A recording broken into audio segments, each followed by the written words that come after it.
Assalamu alaikum wa rahmatullahi wa barakatuhu.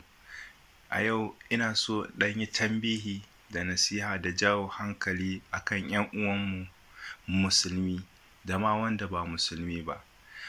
Wannan gida da muke gani gida ne wanda yake jiranmu.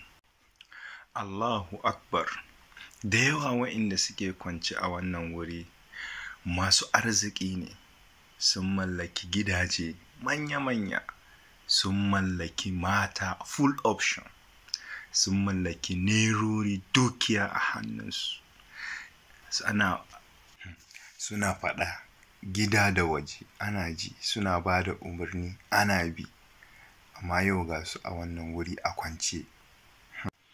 Sun mallaki motoci manya na alfarma, amma mu yanzu ga mu a nan duniya banda hassada da cutar juna da nuna ƙiyayya. Musulmi da musulmi kaga yana hassada, musulma da musulma suga suna hassada.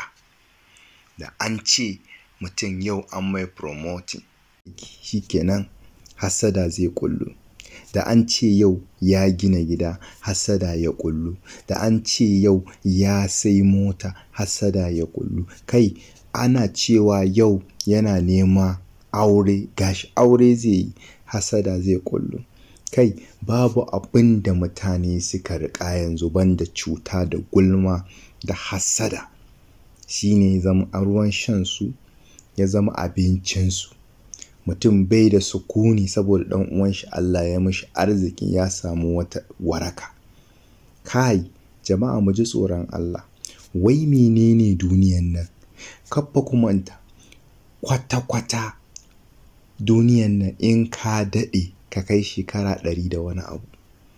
A yau a cikin duniyan nan da muke ciki babu wanda yake da shekara 200. Babu. Amma akwai wa'inda suke kwance shekaru dubbanne a ƙasa.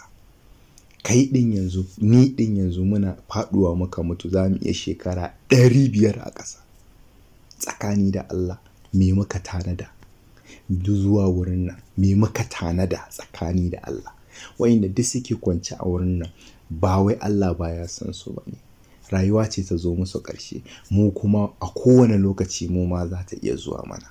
Don girman Allah mu ji tsoron Allah, mu cire bacci a idanmu, mu dinga yin ibada, mu koma ga Allah, mu tanaji abun zuwa wannan guri don girman Allah. 'Yan uwa musulmi, mu dinga son junanmu, mu dinga son junanmu. Ga bala'i ya tunkaro mu amma muna hassada da juna. Saboda me? Tsakani da Allah. Wai musulmi ya yi lalacewar da zai ci amanan ɗan da ya haifa, zai ci amanan matarsa, musulma ta ci amanan mijinta, ta ci amanan iyayenta, ta ci amanan waye, kowa. Hana idanunka barci, kana da sauran bacci, akwai lokacin bacci yana nan zuwa gare ka. Hana idonka bacci, ka nemi lahira malam.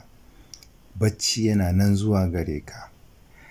Aikata alkhairi, ba aikata sharri ɗan uwa. Duk aikin da ka yi za ka je ka riske shi gaban Ubangiji kuma yana da abin biyanka. Allah ka sa mu dace.